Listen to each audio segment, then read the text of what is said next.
Everyone, we're going to go ahead and get started. I know everyone's still getting settled, but I just want to welcome everyone today and welcome to Wednesday of World Water Week for those of you who are just arriving. This session today is entitled Watering the NDCS Innovative Approaches to Achieving Water Smart Climate Resilience. And so what we are going to be doing today is kind of in two parts. We're going to be hearing some initial presentations from folks who have been working over the past few years to inform countries who are preparing national climate commitments, or NDCs, which means nationally determined contributions.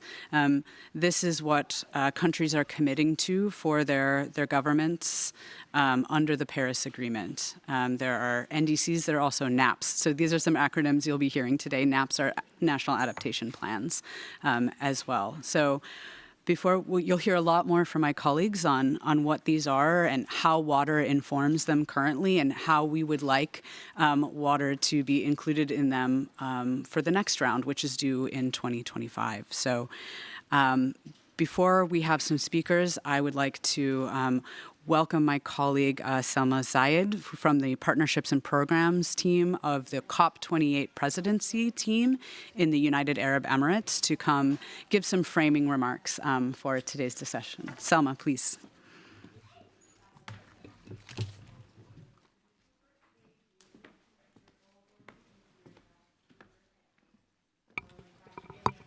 Hello, can you hear me? Great. Thanks, Ingrid. Hi, everyone. Good morning, good afternoon. First, I'd like to start by thanking SIWI, GIZ, and AGWA for inviting the UAE COP28 presidency to participate in this very important conversation on water-resilient national climate plans. So 2023 was obviously a very big year for water with the landmark UN 2023 Water Conference happening earlier this year. But also 2023 is a very big and important year for the Paris Agreement, as COP28 will see the outcome of the first global stocktake, a process where progress against the goals of the agreement are being assessed.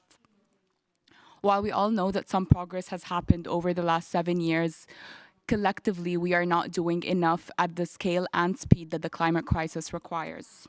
And this is especially true for water. While almost 80% of the NDCs with an adaptation component reference water as a key priority area, often these references are general and not tied to specific outcomes and targets.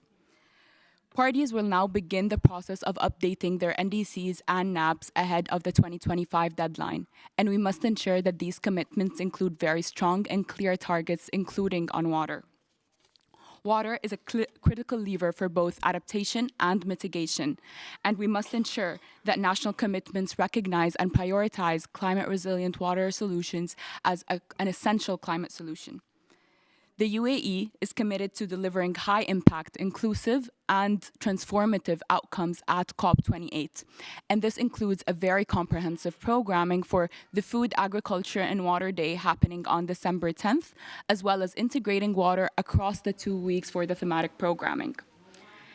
We will be launching our COP28 water agenda tomorrow on Thursday, 24th of August at 11 a.m. in room A4. I hope you can find the room.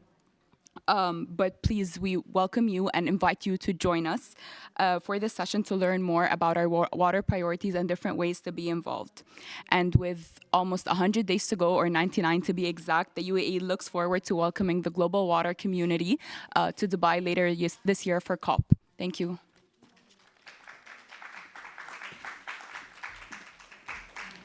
Thank you, Selma. And yeah, I echo her statement. If you're able to join us, we will be previewing the COP28 water outcomes and ways for you all to get involved in Dubai in November.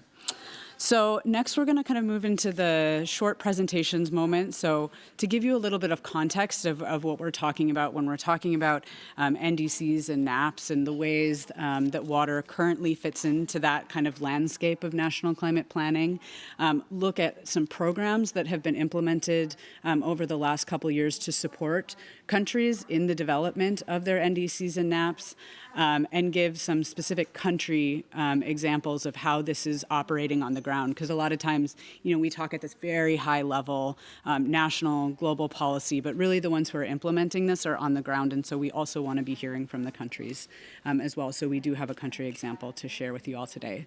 So without further ado, I will have my colleague, David Hebert Coleman, who's a senior program manager at SIWI here in Stockholm, talk to you a little bit about the work that he has been undertaking over the last, year, 2 years? Couple years.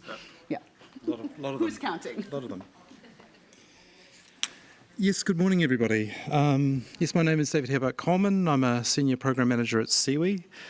In the last couple of years, with the support of GIZ, SIWI has been looking at the present NDCs and seeing how they have evolved from the first round to the second round, with a view to seeing where there may be improvements into the future.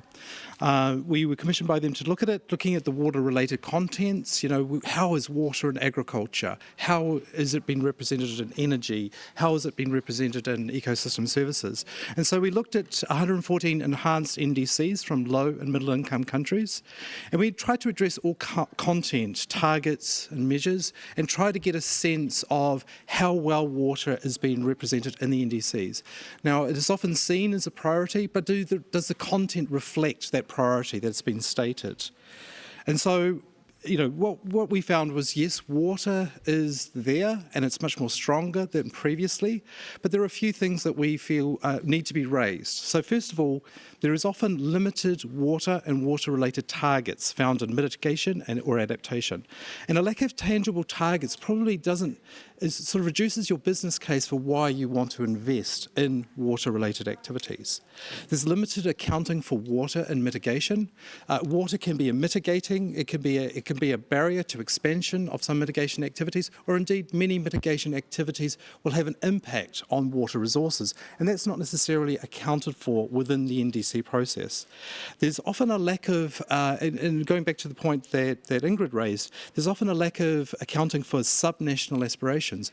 So at the national level, commitments are made, but of course much of the effort will be undertaken at that subnational level within municipalities or within basin authorities.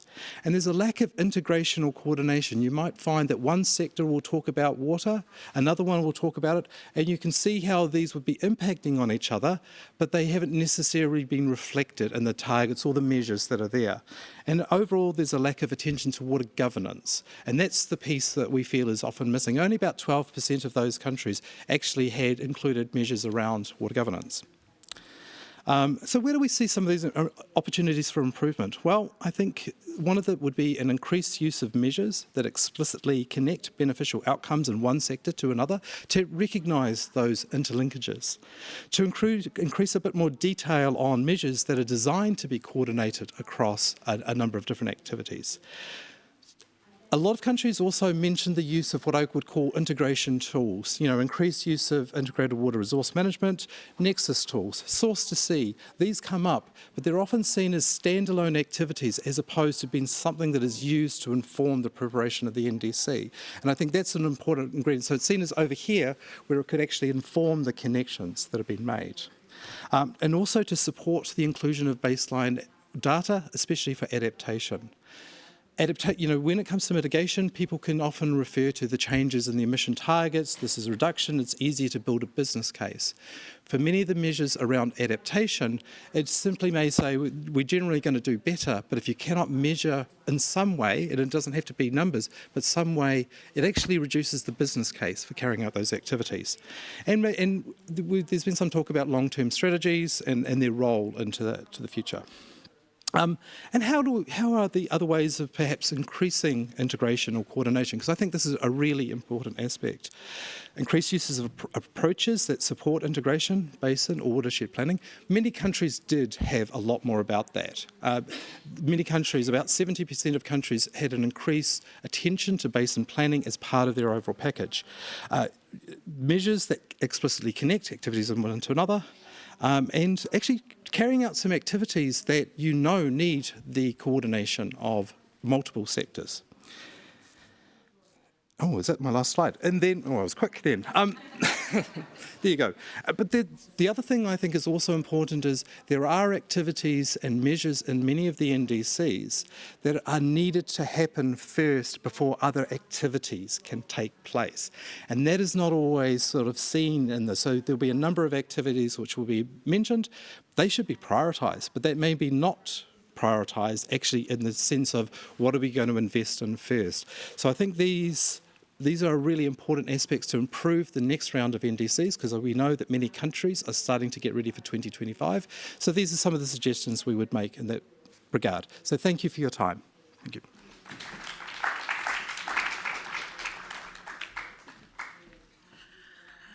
Thank you very much, David. Really appreciate your kind of reflections on kind of where we are right now and maybe some high-level things that we can think about for the next round of NDCs and NAPs.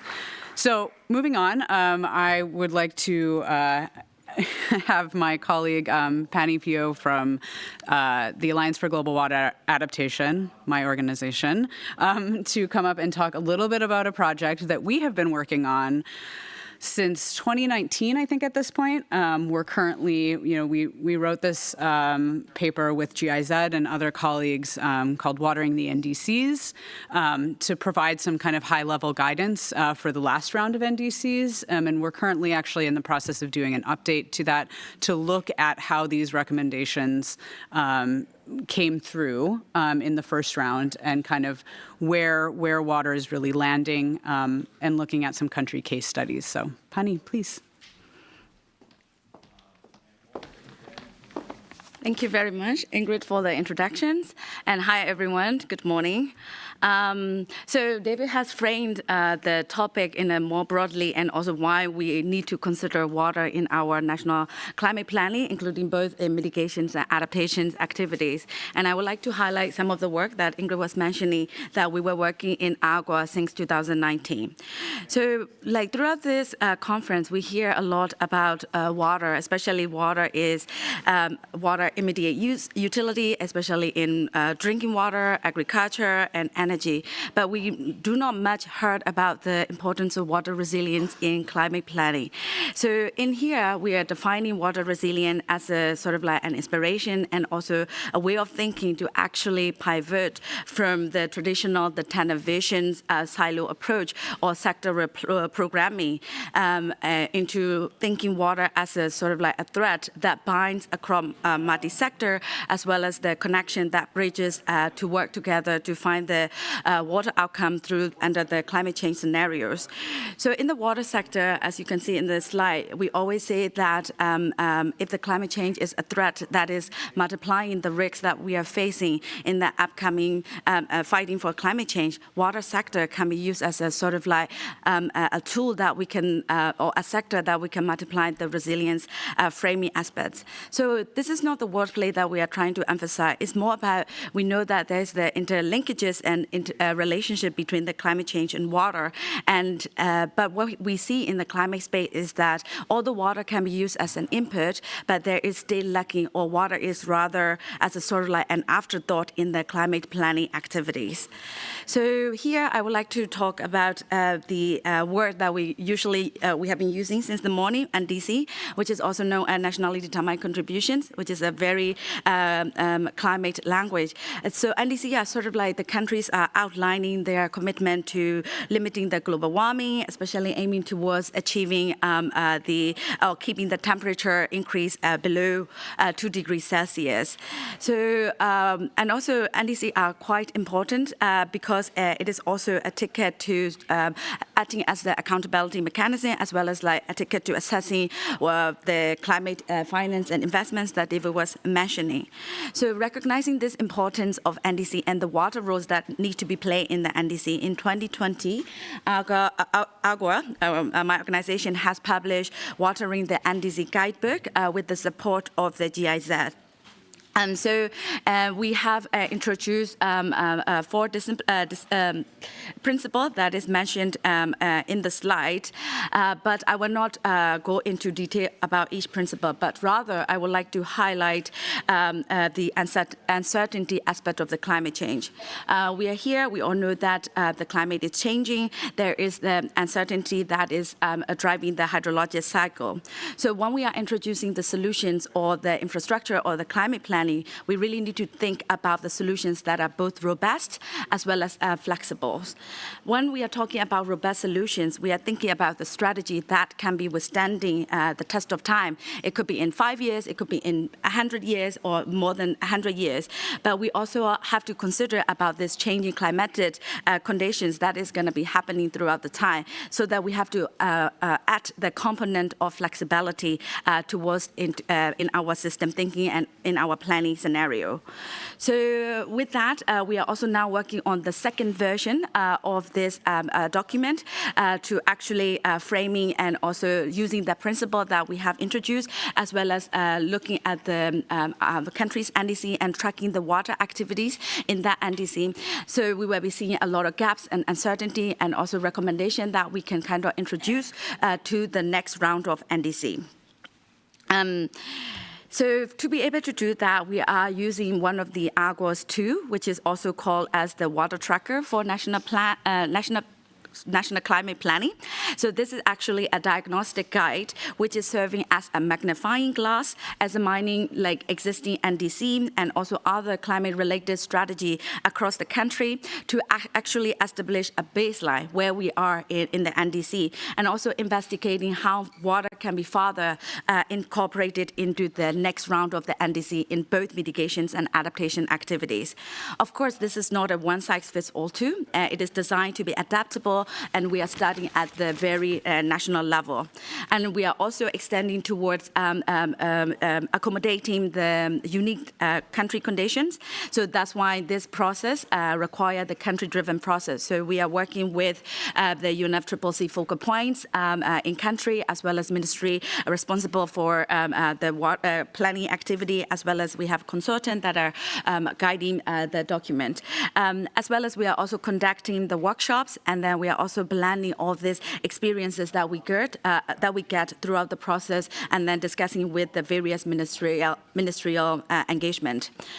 So, as I would like to highlight one of the case study that we have done, which is the case of Costa Rica.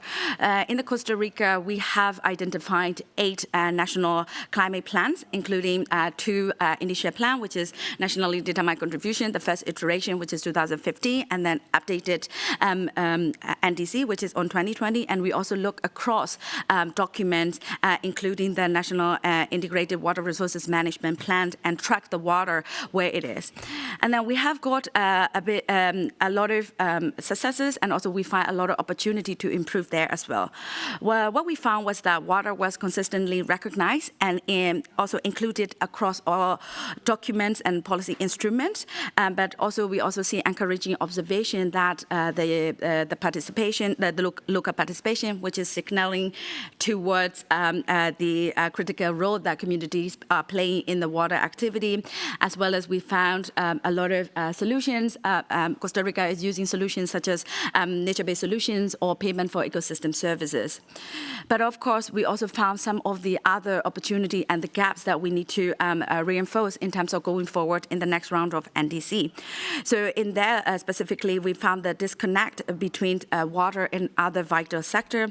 Especially, there was a notable lack of provisions of addressing water uncertainty, suggesting that we need to think about more of flexible strategy and solutions going forward for the next round of planning activities.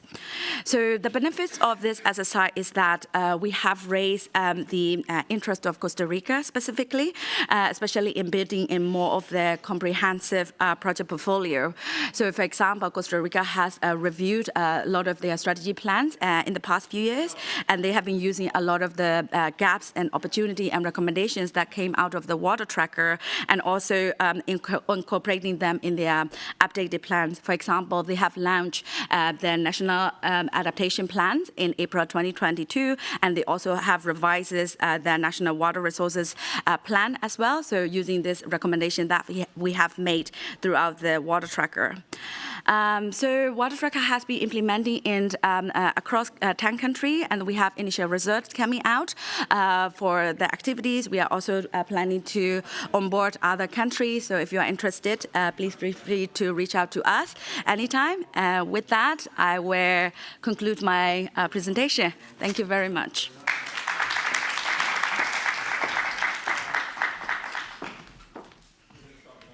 Thanks, Penny. Yeah, there's been a lot going on with the water tracker over the last couple of years, and so happy to answer more questions if you have them. We're really excited about it, and we'll be doing more events around it at COP this year as well.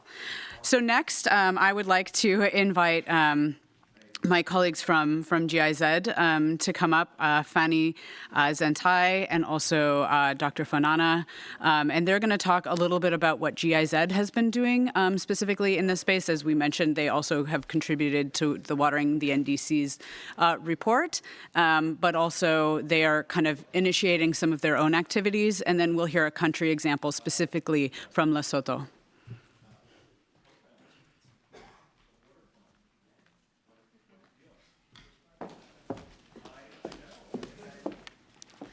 Yes, a warm welcome to everyone.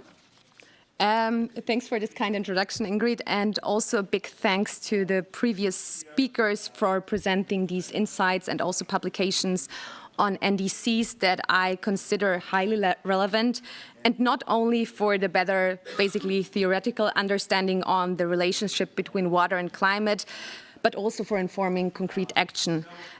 Especially since, despite the increasing recognition by many countries on the role of water in their NDCs, there is still a huge shortcoming in the actual integration of the water actions in the NDC process.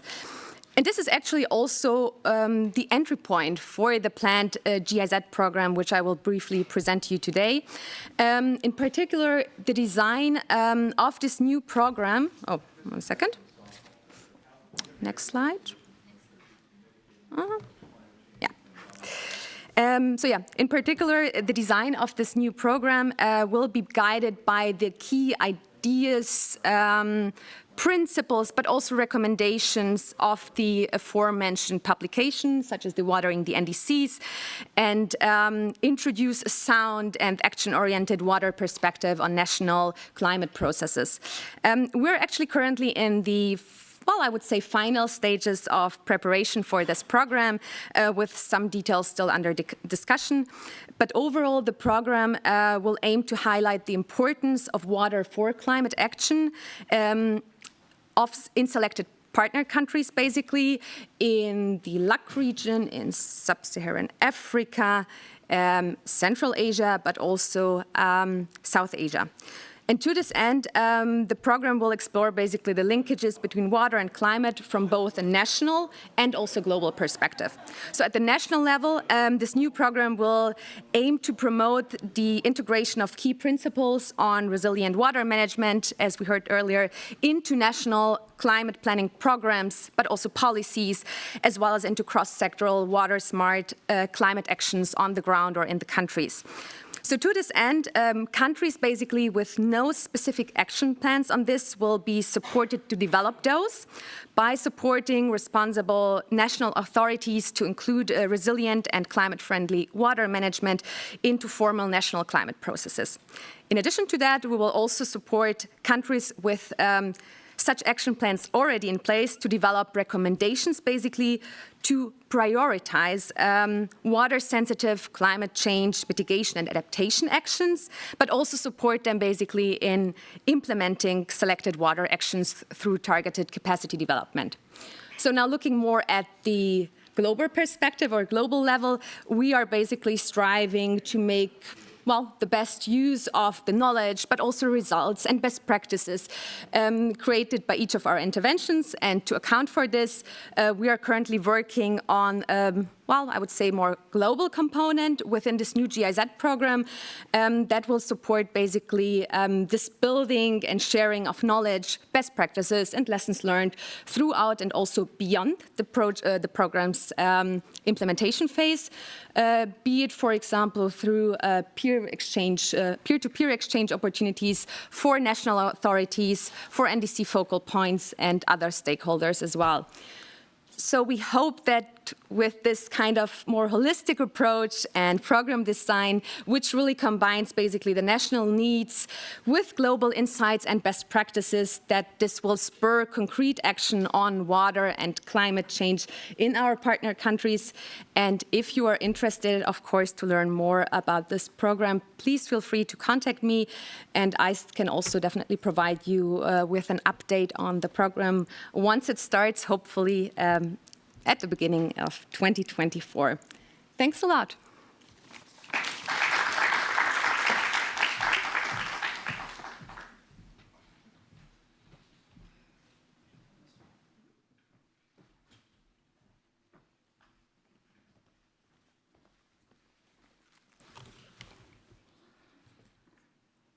Good morning. It is an absolute pleasure to be here with you today. And I want to thank the organizers for inviting us here. My name is Makomari Fanana, and I'm the coordinator of the Integrated Catchment Management Program in Lesotho, commonly known as Renunka. We are a river.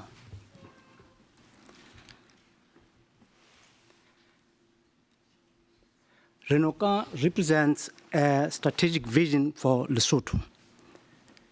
We define integrated catchment management as a multi-stakeholder process that promotes the integrated, sustainable, and risk-informed development and management of our land, water, and related resources in our catchment areas.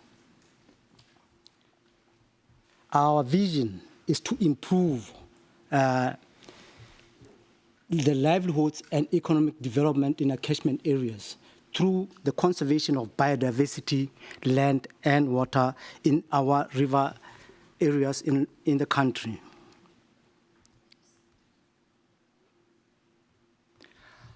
So how are we achieving this? Our objective is to ensure that the population of Lesotho benefits from water availability and quality. We also want to ensure proper land and water management in our catchment areas. And we do this through sustainable water and land management, while also reducing land degradation and soil erosion that is very high in the country. And we also are aiming to contribute to resilience to climate change in Lesotho. Our principles as such are that we aim for a multi-stakeholder and participatory approach that is holistic and interactive, while also decentralized, balanced, and evidence-based. And more importantly, is human rights-based and socially inclusive approach. So how are we achieving this? We are achieving this through the implementation over the change areas that we think are important in the country. And these are catchment management, policy and governance, finance and investment, skills and knowledge, awareness and behavior change, and data and monitoring. So for the purpose of our session today, I'll only focus on 3 of this and how we relate to watering the NDCs. The first of which will be on policy and governance. We are currently reviewing ICM-related legislation and harmonizing all the policies that are ICM-related. The first of which will be the revision of the Water Act. Through this revision of the Water Act, we are aiming to institutionalize ICM planning processes and the implementation thereof. This will enable the country to report on regional and international climate frameworks.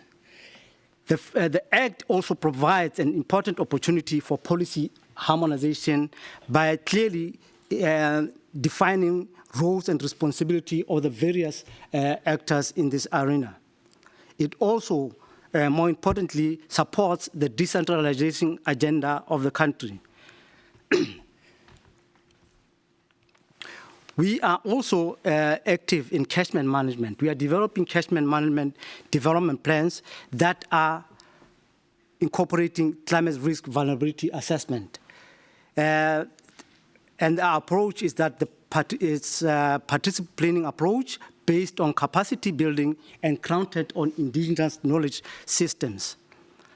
We have currently developing these plans in 2 of our 6 catchment management areas in Mahaleng and Upper Mohokare, and are aiming to finalize these plans by the end of this year. We also have undertaken trainings on public infrastructure and engineering vulnerability committee protocol. These trainings are aimed to identify the high priority climate risk and potential adaptation measures. And with this, we are aiming to support disaster risk management in our catchment areas and more importantly, within the country as a whole. We also have developed a tool under data and monitoring, that is the Land Cover Atlas, which will shortly be launched in the country. This is a tool that covers the status of our land cover from 2017 to 2022, actually, not 2021. The tool can be applied to help the country report on adaptation measures. It can also be used for natural resources management, like the status and spatial distribution of our wetlands and rangelands, for example. It also identifies areas of degradation. It can also be used for agricultural planning and monitoring, and also as a baseline information or input to our new development projects. You can access the land cover database through this website mentioned here. I'll just go briefly through our contributions to the NDCs in line with the change areas that I've just presented. I won't go through the entire list, but you are welcome to share, to view this in our website.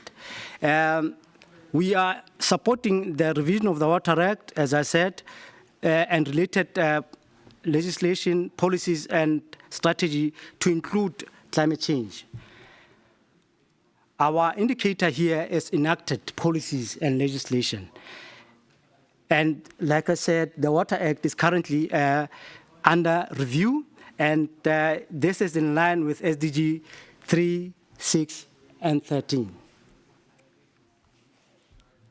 We also are improving risk assessment and vulnerability mapping for response planning. Like we are including CRVA assessment in our catchment management plans. The aim is to review this assessment regularly and update them continuously. The current plans will be like on a long-term strategy base, on a 5-year to 10-year horizon, but this will be renewed continuously. We are also setting up a GIS-based climate database, the dashboard of which can be accessed by almost all users, and it's user-friendly. This is in line with also the land cover database that we use to develop our land cover atlas. And this aligns well with SDGs 13 and 16. With this, I hope you enjoyed the short presentation from Renuka. Thank you.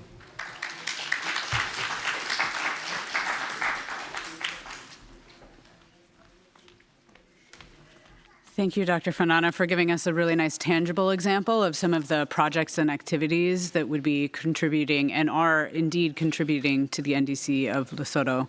In particular, I think it's important to note what they've done in terms of mapping. There are different targets to different processes like the NDCs. That's something that we're also really promoting and looking for ways for governments especially, because they are tasked with reporting on all of these different frameworks and conventions, and it's very duplicative and often very time intensive for folks working at the national level who have limited staff, limited budget, and limited resources. And so we're really looking for tools and approaches that can help streamline some of these complicated reporting processes. And so again, I think that's something worth pointing out. So I'm going to close out this section of the discussion and turn it over to my colleague Julienne Njiki from SIWI as well. She is the gender equality champion for SIWI, which is excellent that they have one. But Julienne is going to take us through the remaining portion of our event today, where we're going to have more of an interactive conversation, both with a couple of panelists up here, but also with the audience as well. So it's all yours. Thank you. Good morning. Can you hear me well? Okay. My name is Julienne Njiki. I'm a program officer within the Transboundary Cooperation and Diplomacy Department in SIWI. So today I have the pleasure to moderate the interactive segment of the session. And joining me on the panel will be Gladys Wekesa from Kenya, please.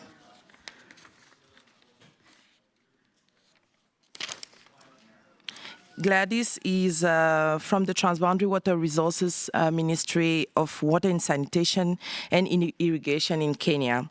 She also serves as the Director of Transboundary Water Resources within the ministry, but also on various transboundary water cooperation bodies across the Nile and on the continent. You're welcome.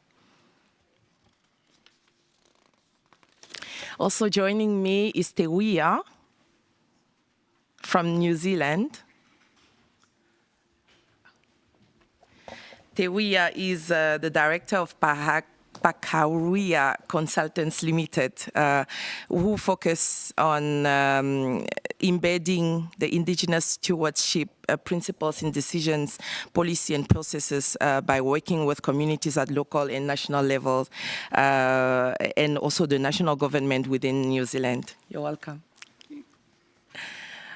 And last but not least, Professor Bradley Mogridge. He wants me to call him Brad, but I'm intimidated. Professor Bradley is Associate Professor in the Indigenous Water Science of the University of Canberra.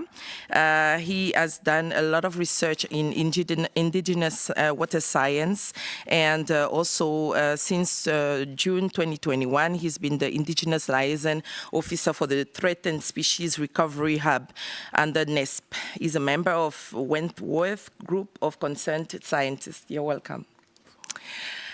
Without further ado, I'm going to dive into the topic of the day. We've heard a lot about adaptation, mitigation, what needs to be done, but adaptation and mitigation really rhyme with inclusion.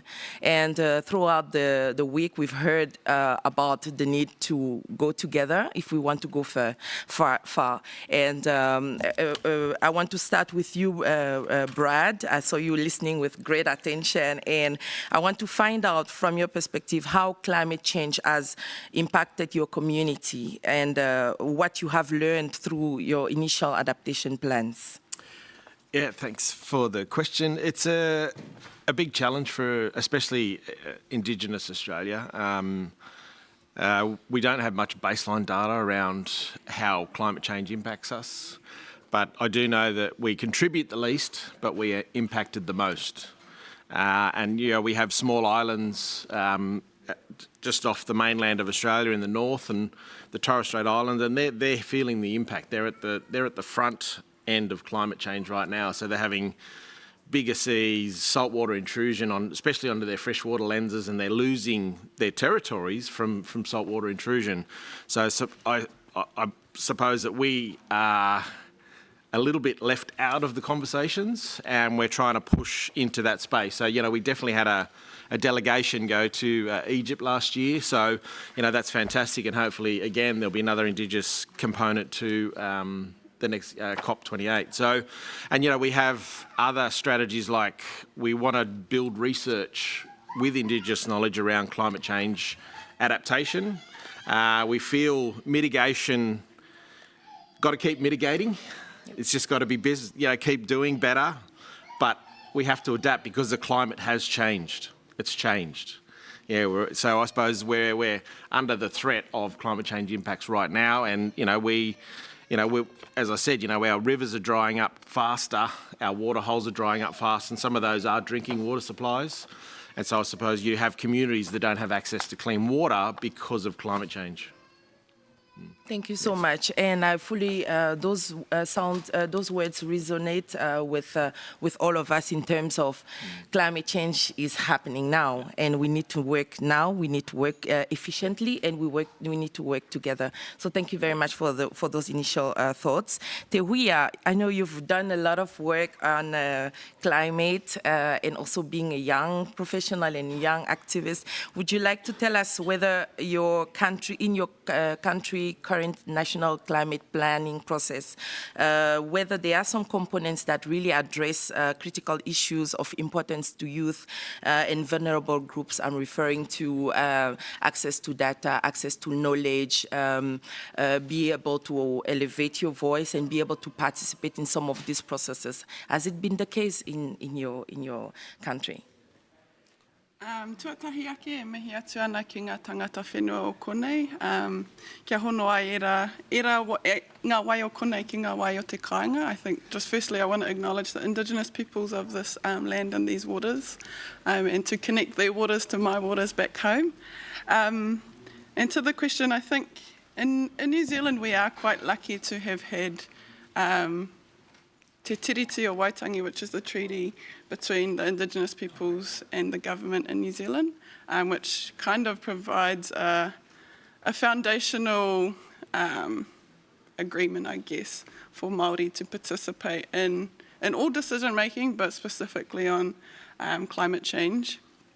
And so there are processes in place to include our voices, but it's still not enough. It's still nowhere near where we should be contributing.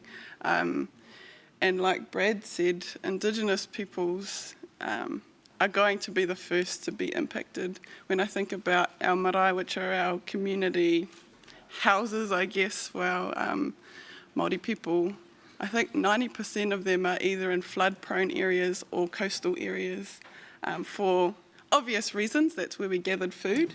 But now, as we face climate change, they're most at risk. And that's not considered nowhere near enough. But then the flip side to that is when I was helping with the adaptation targets for the Auckland Climate Plan, the city in New Zealand, they recognised that marae are a really vital part to our adaptation to the climate emergency, I guess, that we're facing. So they're able to recognise that marae provide a place where community can come together, support each other, provide services to people, especially when we are faced with natural disasters. But then they're not reflecting that in the way that they're recognising that actually they're at risk and that they will be the first to be impacted when sea levels rise. And in New Zealand, we've had a lot of flooding in the last year. So if those aren't recognised, we're going to be starting at square one, where we already have this amazing foundation of how to respond to climate change, but that's going to be taken away. Thank you. Thank you so much, and I appreciate that. And we're going to talk to more of the strategies as to how to make sure that everybody gets to the table and their voices are heard in a moment. In the previous presentations, we've also heard a lot about how some instruments in some cases do not talk to each other, but also we've heard a nice case study where some initiatives are aligned pretty well with some processes such as the SDGs, reporting, the nexus at different levels, and the integrated water management of resources. So Gladys, you are sitting on a number of regional entities fostering transboundary cooperation, and I would like to find out from you that in your region, national climate adaptation plans, do they feed into transboundary processes? And if so, in which way? I mean, we really need to make sure that there are no conflicts if we're going to have outcomes, right? Thank you, Julian. We have the national climate change plans, but at the same time, we have the regional programs that address climate change adaptation. Of course, they communicate with each other. In my case, they are a bit developed independently, but the ones at the regional level involve countries. So we participate as we contribute towards the plans. But so when we implement them at national level, we make sure they are in line with our national plans.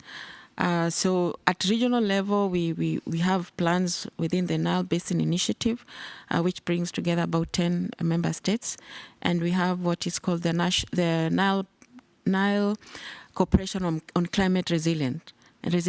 So here we talk about preparedness on flood management, to develop early warning systems to address effects of floods. And then we also have another program on the Horn of Africa being supported by the World Bank. And this one, we encourage to use groundwater for climate resilience. So this one is developed at regional level, but implemented at national level with countries. Thank you. Okay, wonderful. I think that's a good example of how the integration is happening and should be happening, so that we don't shoot ourselves in the foot. We work some miles and we reap the rewards rather than going backwards and realizing that we've not moved very far. And I just want to point out that it's really critical that, as David mentioned, that we take really good stock of the lessons learned and the best practices across the world to prepare for the next round of NDCs. So we make sure that, you know, all the opportunities are tapped into. So I'm really pleased to note all these aspects. Brad, we often hear about meaningful participation of underrepresented groups such as women, youth, and indigenous people in climate planning processes. Yet these groups are largely remaining, they largely remain represented at big rendezvous or in the periphery for some reason, various reasons. What do you consider as meaningful participation, and what has your experience been in engaging in some processes? Yeah, that's a very good question. It's another big issue for us, especially in the Australian context. You know, there are national strategies and resilience strategies for adaptation and things, and NDCs, and I think Indigenous people are still being left behind in the Australian context. And, you know, like I was a contributing author to Working Group 2 document in IPCC AR6, so the recent AR6 or Assessment Report 6, and there was no Indigenous lead authors.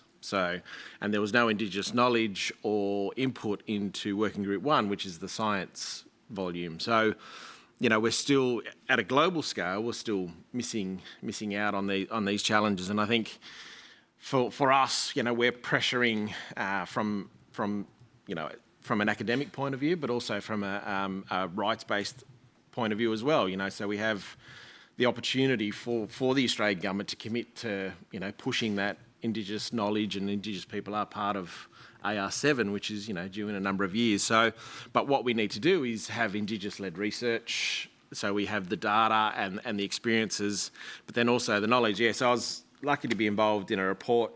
It's quite a sobering picture.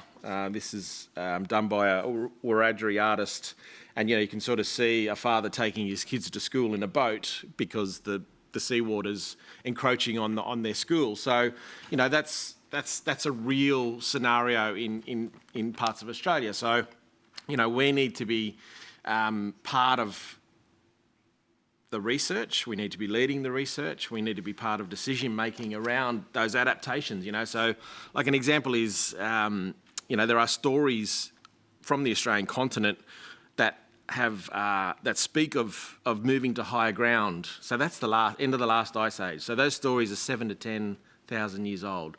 So those stories are still told, and those experiences and those impacts are still felt. So I suppose survival and adapting to new conditions over generations, not just one big flush and we had to move, but the coastal people had to move from, like the continental shelf up to higher ground where the current coastline is today. So survival and adaptation is already there, but when that knowledge and those experiences and those observations are not being sought after and not being used and not being respected. Yeah. Wonderful. I think that's very powerful. I think I've listened to many sessions throughout the week where Indigenous communities were advocating for the traditional or Indigenous knowledge, as we call it, to be recognized. And in some cases, it makes sense in practical terms. So, and I want to recognize the opportunity that was given to the Indigenous communities to be represented in numbers at this week. And we hope that this is not this is the beginning, it's not the end. And going forward, we'll hear more about the Indigenous knowledge, and more and more it will resonate in some of these processes. So thank you so much for sharing that. Can I add to that question? Yes, please. Awesome, thank you. I think it's a little bit tiresome always being asked, how can we better involve you? We're ready to go. You should be asking the people in positions of power that continue to gatekeep those places, what do you need for us to actually come in and to allow us and trust that we have something of value to contribute to the discussions and the decision making? And I think I also often get frustrated when there are like Western versions of Indigenous knowledge, like regenerative practices, like spongy cities, like what's another one? Place-based, decentralized, human rights-based. Those are all Indigenous concepts that we've always practiced. And if decision makers are able to recognize that Indigenous people just act that way, and if they're welcomed into decision making, that's going to be reflected in our response. And I think that, again, it needs to be reiterated to the people in power that actually you need to trust us and recognize the value that we can bring to those spaces. Absolutely, absolutely. That was going to be my second question, because often at times, and many of you will agree, in some of these processes, youth is engaged as an afterthought, as a way to tick a box. Yeah. But how do leaders really tap into the resources that you say very well that is available? So in a very 1 minute, elevator pitch, if you were in front of a minister right now, what would you say? How would you advocate for the youth to be part of the national climate planning processes at any level? I think firstly, I'd say, surely you can see that the system we're currently operating under is failing us, so there needs to be a change. And two is, okay, how could we then improve it? And it's recognizing the contributions that youth can make, that women can make, that Indigenous can make, and the different perspectives that they will bring to the solutions that they can be created. Like for youth, they bring a intergenerational aspect to how solutions will be made. Women bring emotion and intuition into how we could respond to those things. And then Indigenous have place-based knowledge. They have environmental signals that can help inform whether we're on the right path or not. And so I think if we're able to agree on that first thing, it should be pretty easy to then recognise, actually, we need to make some really big, meaningful shifts here. And so, yeah, that's an attempt at an elevator pitch. Thank you.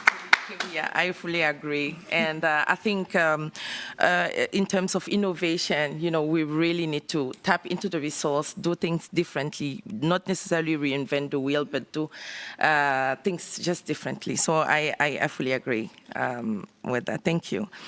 Gladys, I know you are a member of the Women in Water Diplomacy Network, which was born in the Nile, and that has grown into something much bigger. So now I want to ask you, as a member of the Women in Water Diplomacy Network, but also just a woman sitting on some of these boards, as the hair in the soup sometimes. How do you feel? What would you say are some of the barriers that are still hindering the engagement of female voices in climate planning and decision-making processes at all levels? Okay. I would say, first of all, let me start by saying that we have seen progress in our region. We are seeing more women taking up important roles. We are seeing more ministers being appointed to our regional water, at a country level, but they participate in governance, at governance level in our regional intergovernmental organizations. So this is something to report. In the past years, it was you could just see a few women, like one in the room. But now we are becoming many, and this is encouraging. This can be attributed to maybe some of the national policies. An example in Kenya, whereby we have in our constitution there needs to be 30% of gender representation, for every gender representation in the workspace and in every engagement that we do at country level.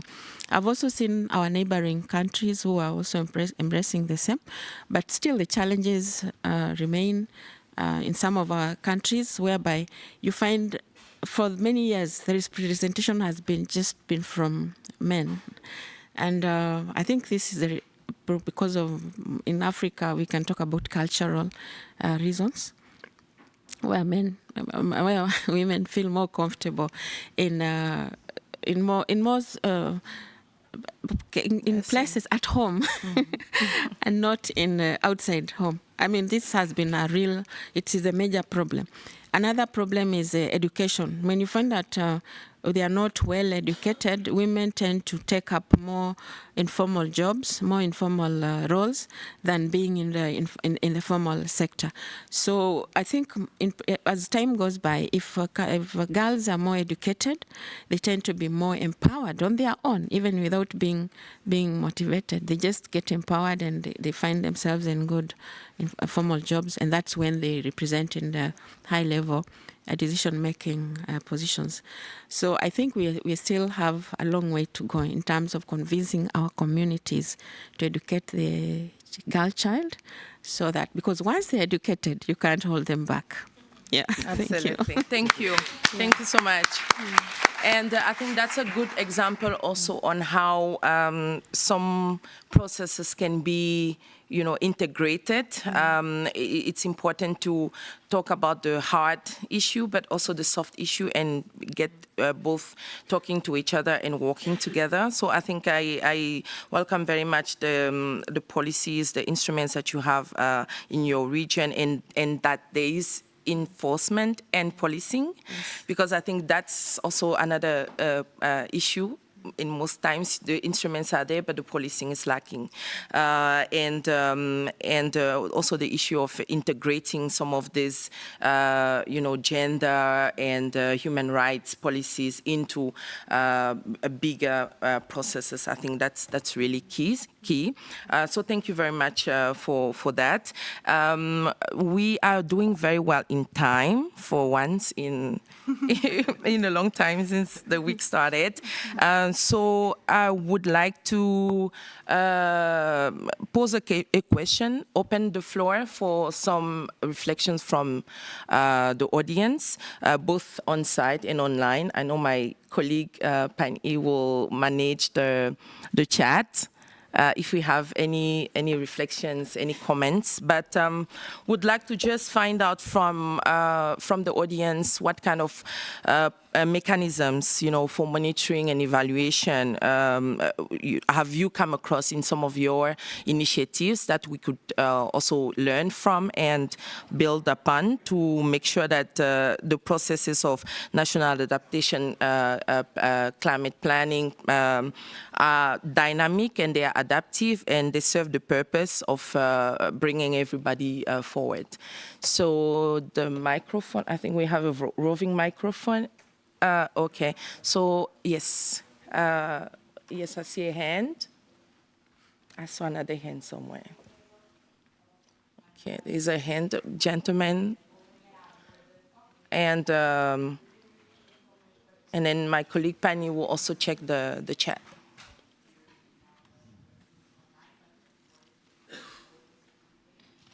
And you may ask the question directed to any of the panelists, but also the speakers, okay, if that applies. Okay, thank you very much. I am Dario Garcia from Mongawa, a Spanish NGO implementing WASH projects. And well, first of all, thank you very much for the session today. I think it's been very interesting to hear from both perspectives, like at the beginning from more at national level, the development on national strategies, the revision of the policies needed, and then the last discussion with more of the point of view of the indigenous people, the population, and the civil society.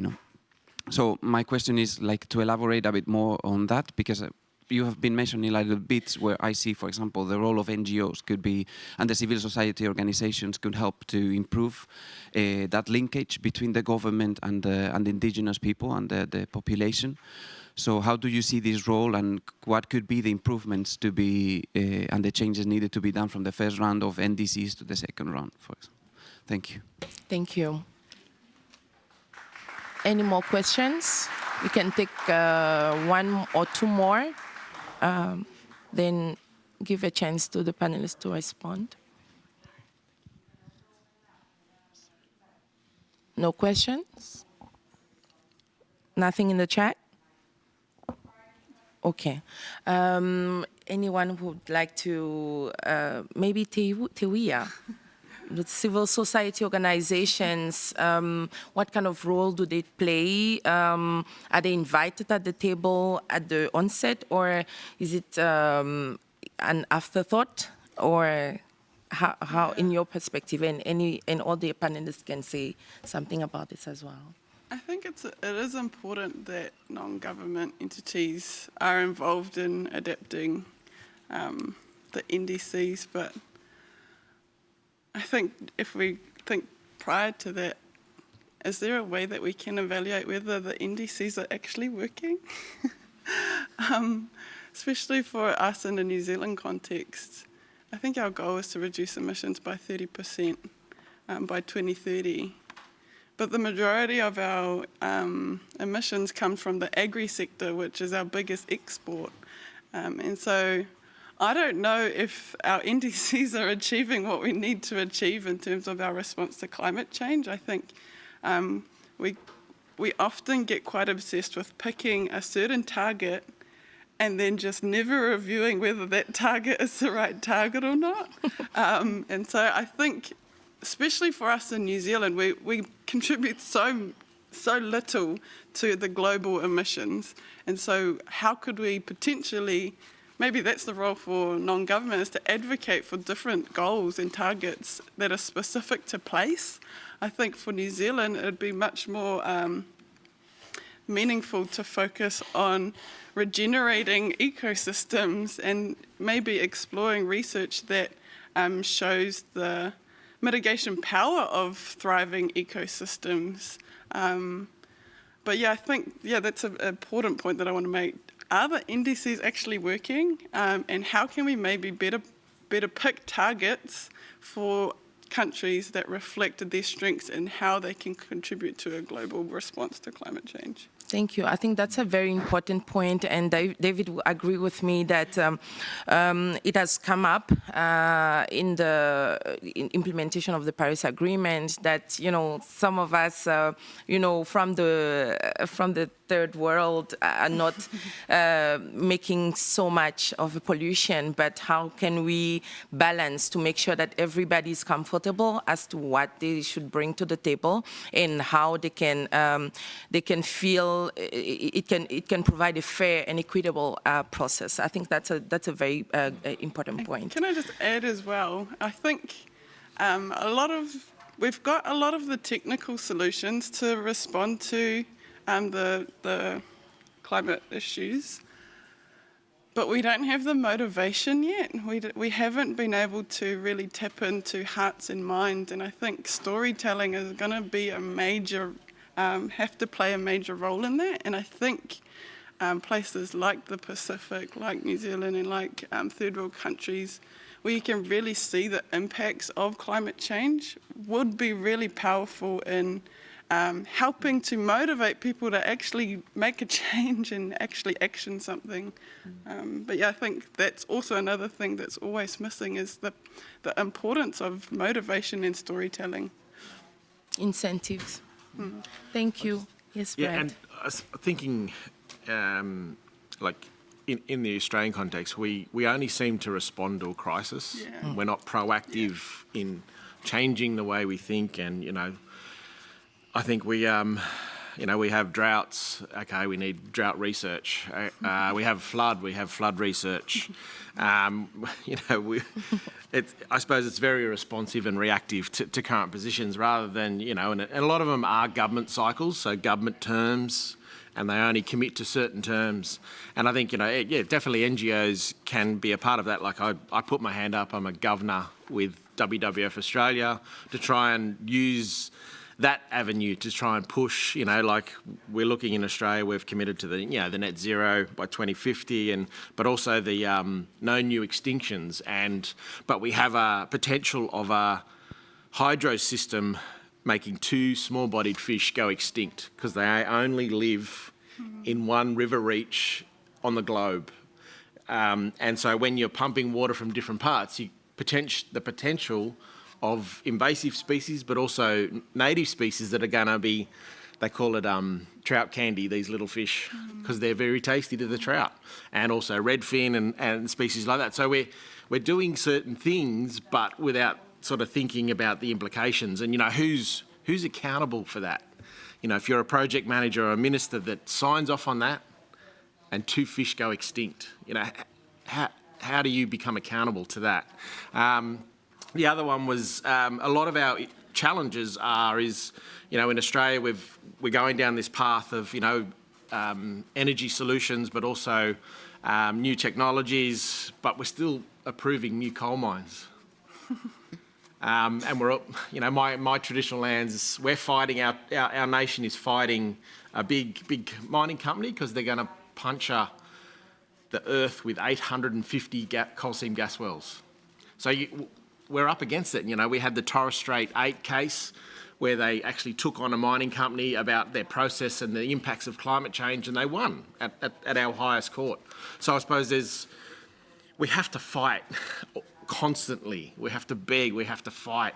But I suppose until there's extinctions, we had mass fish kills in western part and the drier parts of Australia, and we reacted with a native fish strategy, and we had 2 scientific panels, but Indigenous knowledge wasn't part of that, and there was a submission by an elder into a royal commission, and he almost force what's the word? Where you foresee, yeah. he foresaw the massive fish kills with the rivers and, the stratification and then blue-green algal blooms. And so he said, if you don't manage the water better, this is going to happen. And it did. We're at our second biggest one in a number of years, So I think we have to evolve to be better in regards to getting better at planning for change. There's a lot of talk. The strategies are there, the policies are there, but the action sometimes isn't. And I think NGOs can get in the halls of power and start pushing ministers and governments to make better decisions, because we're definitely not at the table. Yeah. Okay. Thank you so much, Brad. Yes, there is one hand. Okay. Someone helping. Oh, you have the mic. Yes. Dr. Lekalakala and Miss White. Thank you.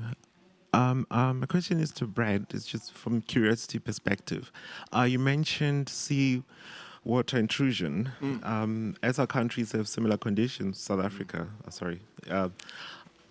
we're quite worried about that, particularly for small communities that we have living along our banks.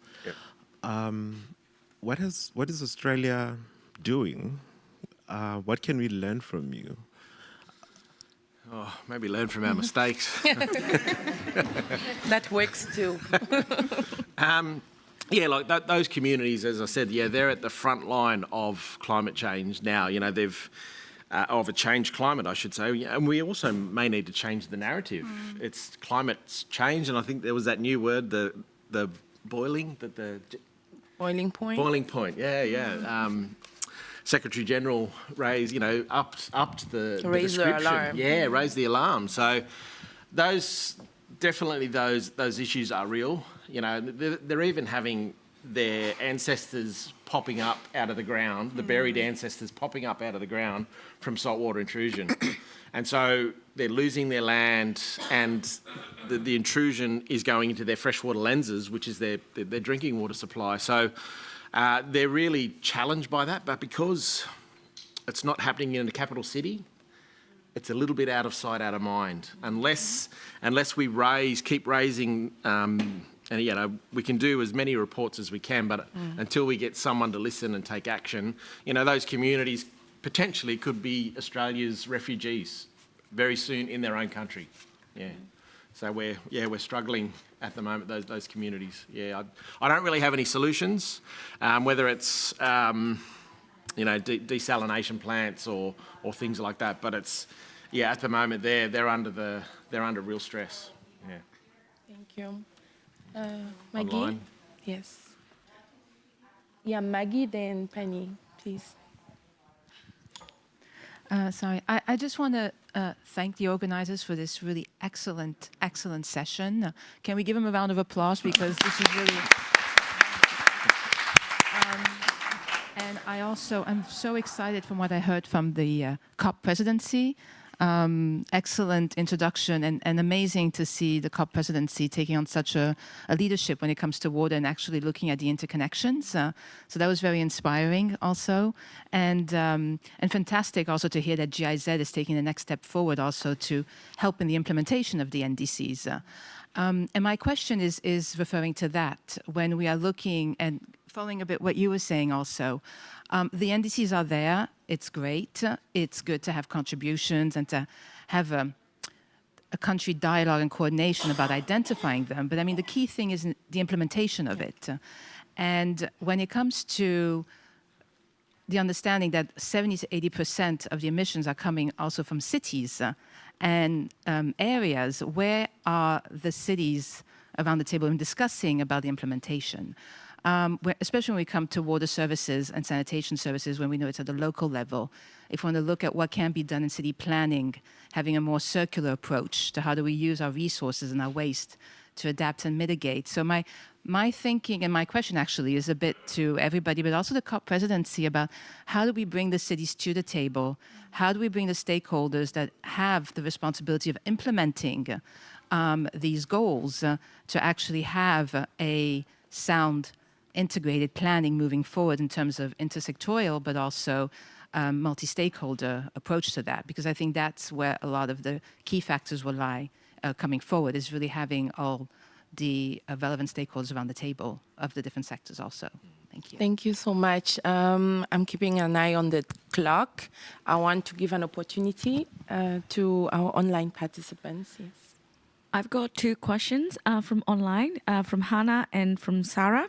So Hannah was asking, what is your perspective on including regional/transboundary water issues into the NDCs?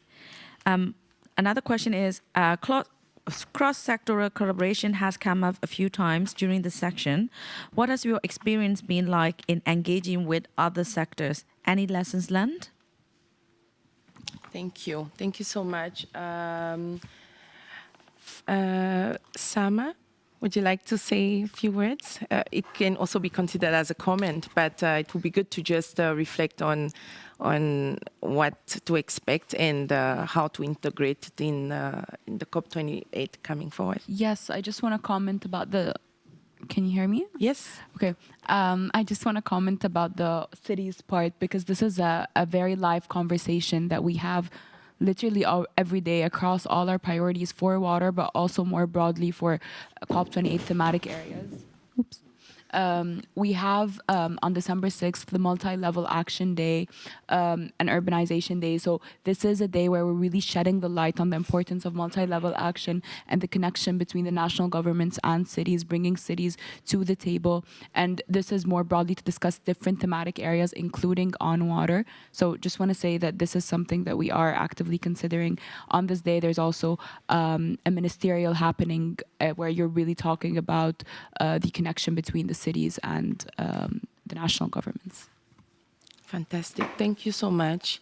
And then the question about the involvement of regional bodies, Tate Fanana, I think maybe you might, from the perspective of the government and knowing that every civil society organization, RBOs, NGOs would be working for with the government.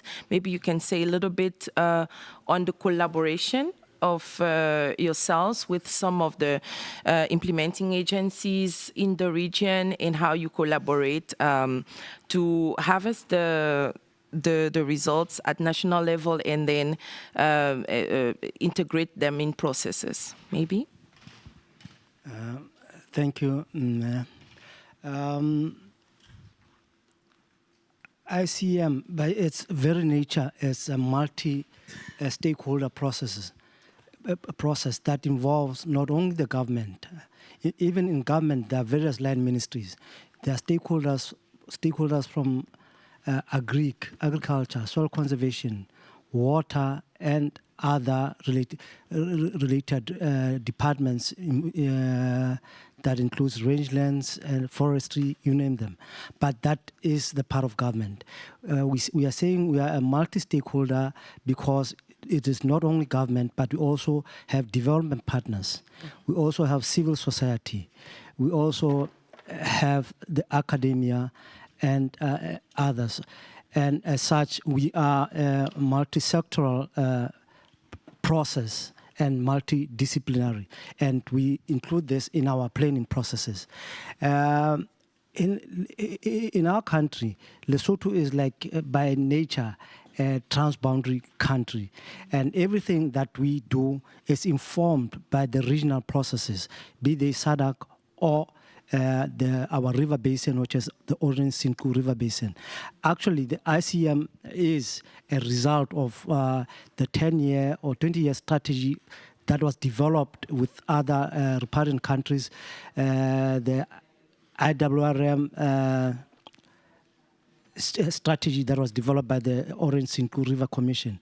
We are, as a country, implementing that, which we translated into RENOCA. And RENOCA itself stands for We Are a River. That says we involve everyone that's involved in the whole processes. Thank you. Thank you so much, Tate Fanana. I think you covered also the issue about sectoral engagements. So one last question, if there are any Otherwise, we'll start wrapping up. And yes, please. I was just sort of thinking about stakeholders, and like there's a project we've just designed with a research organisation that was funded to look at cultural indicators that can determine drought resilience. So what it is that Indigenous, very much localised experiences around changes in cultural indicators. Plants are flowering later, the winds are changing, and things like that could predetermine a drying scenario. And look, as in Australia, we've just come out of La Nina and we're heading into El Nino. So we've come out of a somewhat wet period, and we're going to be hit with the dry. And we are the land of the droughts and flooding rains, but it's been the last 25 years drought, flood, and we're probably heading into drought. So the droughts were the worst 2 droughts on record. And then we had floods especially on the east coast of Australia, and there was one town that copped 2 1 in 500 year floods in a couple of months. There was lives lost, lots of property damage. So that is we talk about this new normal, but that is a changed climate.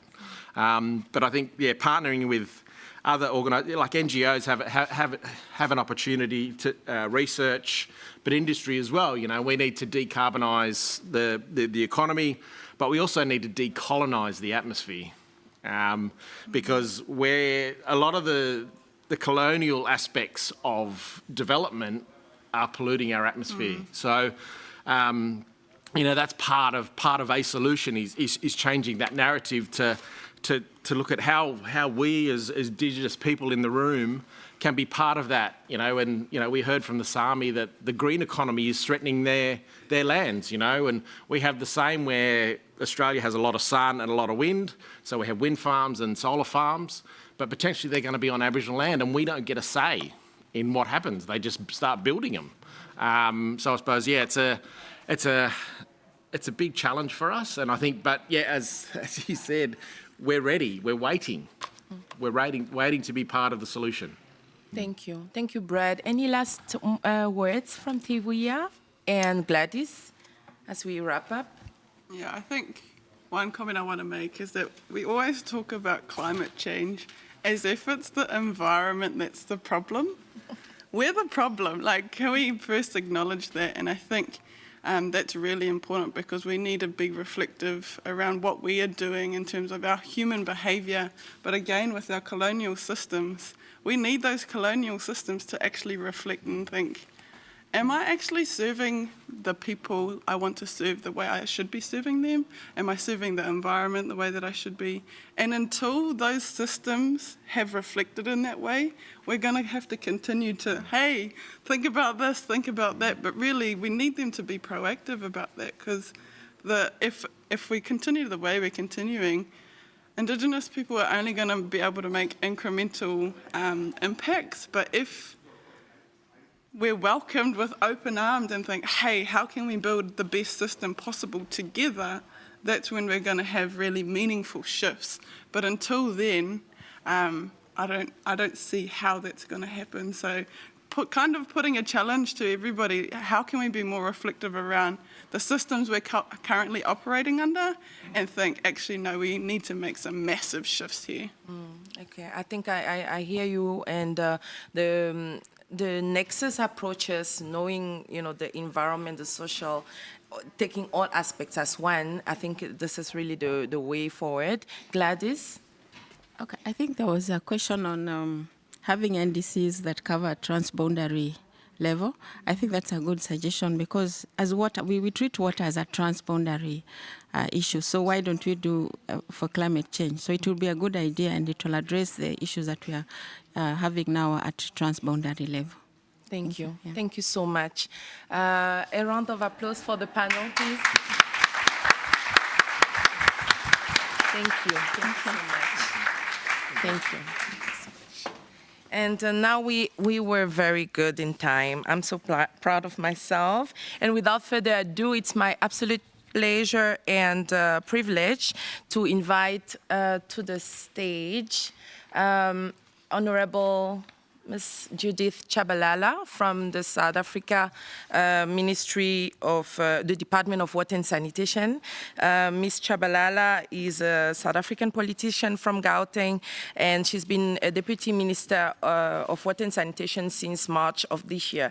You can see how flamboyant and young she is, and we hope she will wrap us up in the same fashion. Honorable, you're welcome. And it is still, it's afternoon now. Good afternoon to everybody. In my language, I say Ndimasiari. In South Africa, we've got 12 official languages. That include the Khoisan, and that's part of our indigenous groups that our president would have recognized. We also have sign language. I can't do sign language, but at least out of the 12, I'm able to cover most of them. So I'm going to grade you in those languages. So Ndimasiari, Absheni, Dumelang, Sanbonani, Botani, Goeie middag. What else? What am I missing? Xhosa? Yeah? No, I've done good morning, good afternoon, Molweni. Yeah, that's the Molweni. So we've counted 11 already. There's one that I missed. All right, no problem. I'm doing that because I want to agree with, I think I'm going to tell you now. And when she spoke, I think from New Zealand, excuse me, I didn't capture the name properly. And really she was speaking about indigenous language and why is it important for us to also recognize, especially the work that they do. So I wanted to recognize that as well, that I'm one of those that take pride in our languages and how we need, as a society from different sectors in our own different countries, that we need to recognize that one. Now, coming to where we are, let me firstly take the opportunity to really thank the moderators, and it's Ms. Penn. Okay, somebody did something that is not right here. Coleman and Penn, and okay, and Mamo King Makumureng Fanana, Ntate Fanana from Lesotho. So it's Salma, right? We are looking forward from myself to the first global stock taking discussions, of course, at your COP28 from the discussion when you contributed and say that indeed it is coming up. And I feel that definitely water needs to be central to all our planning. And thanks for the sharing on the gaps and what is it that can be done to really feel and come together around those gaps. We had David, and I think David touched on also important part and sharing why NDC assessment on the NDC assessment report, and what came through for me to me was that water is indeed a limited resource, and it's at the center stage of our NDC, and that's something that we need to acknowledge, and I'm happy that you raised it. We had Penn, and Penn, I'm not going to say the other. Is it Penn Ipo? So Penn, I agree that water is resilience. It is critical. And of concern from the findings presented was that there are not well-developed links between the water sector and other sectors. There's an issue when looking at the role of water and water being limited and should be managed very well in an integrated manner for its sustainability. And I think we share that common goal, all of us really. And I think we have a lot of work ahead of us. And thanks for highlighting this. I think that was quite crucial that you did that. We had Fanny as well. Fanny, I'm going to try to say your other name is Fanny Zentai. Okay, thanks for sharing. The plant, the GIZ, of course, we said that it's also going to be coming out in 2024. So we'll see that water, the climate change program that you're involved in. We're looking forward to the outcomes of your planned work, and the GIZ will be doing in various countries that you listed. And it will be important for us. I'm sure we should be able to find each other around, what do you call the code, barcode or something like that. And I hope that the the NDC should be able to connect us to the work that you do. Then we can follow what everybody else is doing rather than only at that time when it's happening. So we can also move with yourself if you upload a number of your work. And Tate Fanana from Lesotho, le kae Tate Letsohile? Nora leboha haholo. So from Lesotho, he spoke about most of stuff I think that you contributed on the catchment agency, and you said that implementation of your water policy development of tools to manage the water resources. I was looking at the balance and the contribution towards the NDCs and the alignment with the SDGs. I saw that, and key towards for me was good water governance, the issue of management to ensure it's suitable to use and availability of it, especially for future generations. And for me, I did capture that. And thank you so much. There's a number of issues that you came out. And what I liked from yourself was that you were able to also put time frames. There was time frames, and I think quite often what was coming out from here was that let us also have time frames in what we put on, so that we just don't speak and put NDCs, but however we don't put the time frames for us to be able to. So it was quite important, and it came out very well. To the panelists, Brett, Teiwa, Gladys, thank you so much. I don't see where they are seated. Where's Brett, Gladys, Taiwa? Okay, yes, you're the professor. Okay, I see you. You're very tall like me. So I want to say, Prof. Brett, thank you as well for sharing how communities and their livelihoods are effects of climate change. And for me, hearing that they're not at the end of climate change is concerning. With local communities that are being hard hit by seawater intrusion. And I think hence the comments and the question that was coming from Mr. Kalakala, Dr. Kalakala from our side to say how do we also handle that. And this affects their freshwater resources. I think from New Zealand, it was refreshing to really hear the indigenous languages on the platform and echoing the cries of local people being impacted by climate change. For me, it really touched home. And I think your story reminds us, and for me as well, is that at home as well, we are impacted by climate change. We're having lots of flooding, lots of heavy winds that are coming out from different provinces in our areas. So it's quite important that we need to be, to come closer to our people, indigenous communities. Yes, women possess a beautiful skill, they're naturals by nature, and we're passionate on matters. Young people, the new generation, technologies that are coming out, but the issue of trying to mentor the young ones to really come into the space and giving solutions, new ideas, tap into their energy. You mentioned the indigenous people; those are originators of the land. I associate indigenous people with the land. And right now we're talking about climate change. And climate change, it is something that is real and it is happening. It's upon us. There was a quote that I did hear sometime. It says that you need to take care of the environment. If you don't take care of the environment will turn against you. So as human beings, it's quite important that we must take care of the environment. So for me, the environment is exactly where we are in the climate change. So let me quickly go to the conclusion. I think the way forward that you asked me to do, I feel, moderator, throughout the session, we've really gained valuable insights that are crucial for advancing our collective endeavor to realize the goals of Paris Agreement, particularly in maintaining global surface, the temperatures within and 1.5 degrees Celsius threshold. The water emerges as a pivotal medium through which impacts of the climate change are experienced, shaping the contributions of individual nations towards both adaptation and mitigation strategies. As we determine the scope of national determination contribution, NDCs, we should also consider a broader range of other imperative factors, such as the challenges related to transboundary water resource demand, an emphasis on the need to collaborative regional and international efforts to bolster adaptation and mitigation, but also a robust system for monitoring and evaluating progress towards NDC's goals. So we need to monitor and really evaluate them.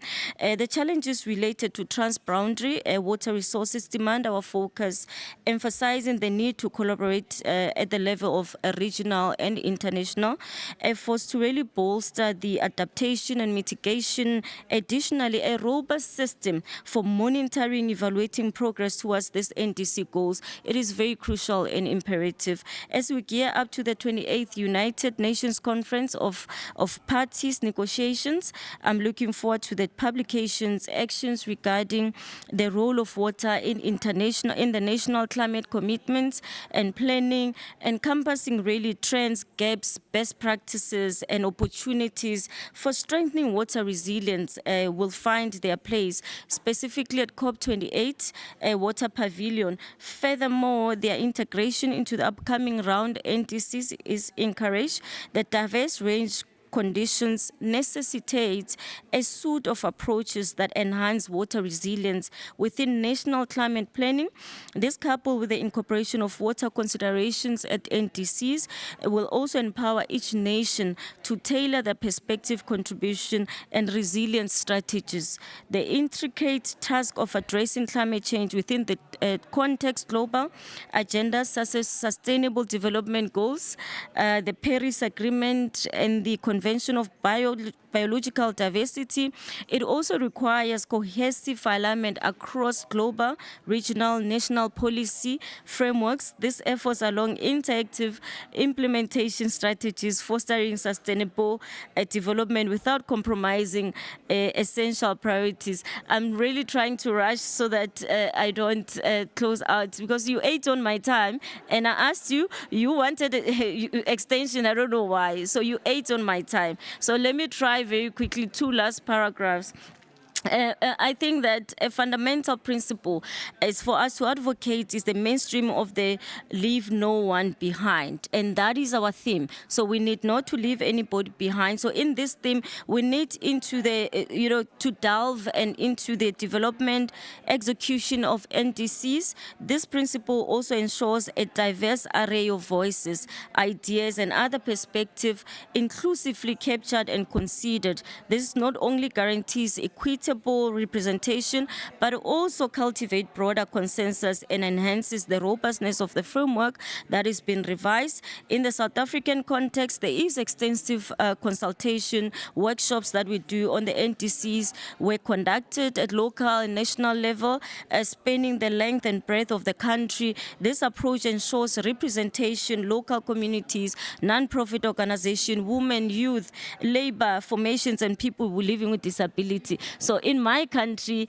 as being an executive member and a politician, we do listen, we consult a lot. So we are people, we are one with the people in this instance. So given this significance of water being a limiting factor in our adaptation mitigation endeavors, it is prudent for it to serve as a cornerstone of the NDC. So I am going to leave everything just quickly to say that our president has had the Presidential Climate Change Commission, and under the presidency, it includes all government ministries. One of the main concerns is to ensure that South Africans do not lose employment. We don't want South Africans to lose employment in this initiative. NDC targets have been developed from our side at this point, and there's adaptation plans for various sectors in our country. All 44 districts in our municipalities and metros have been capacitated to mainstream climate change into their integrated development plans. This would also ensure municipalities have the requisite capacity to really deal with climate change-related disasters as floods, drought, and felt fires. I extend my gratitude as I close to the fruitful discussions that have been transpired during this session. Let us also carry forward the insights gained here to also propel our collective commitments towards a more sustainable, resilient future. And I say, leave no one behind. Ndoribuwa. Thank you.